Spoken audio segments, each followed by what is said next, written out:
Hi friends, మన name is YTM Reddy. మీరు చూస్తున్నారు YTM Reddy farming channel. Friends, మన కలర్ ఐడెంటిఫికేషన్లో భాగంగా మీకు వీడియోలో కనిపిస్తుంది చూడండి.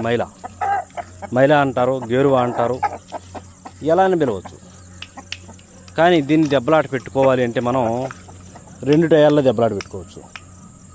ఒకటి వచ్చేసి కోడి నెమలి పింగళ టైంలో కాకి డేగల మీద, పచ్చ కాకి డేగల మీద, గట్టి కాకుల మీద పెట్టుకోవాలి. కోడి నెమలి పింగళ టైంలో కంపల్సరీ కాకుల్ని టార్గెట్ చేసి పెట్టాలి. కాకులు, పచ్చ కాకి డేగలు, గట్టి కాకి డేగలు. ఇంకోటి వచ్చేసి కోడి పింగళ టైంలో కానీ లేదంటే కోడి డేగ టైంలో కానీ రెండు టయాల్లో కూడా చూపులకే దెబ్బలాట పెట్టుకోవాలి. ఇన్కేస్ కోడి డేగ టైంలో పెట్టుకుంటున్నామంటే కాకుల మీద, కాకి పింగళాల మీద, సేతువాల మీద, నల్లబొట్ల సేతువాల మీద మాత్రమే పెట్టుకోవాలి. వాటి మీద పెట్టుకుంటేనే వర్కౌట్ అయింది. ఇంకోటి వచ్చేసి కోడి పింగళ టైంలో ఎర్ర నెమలను, నెమల డేగలను, పసిమి గల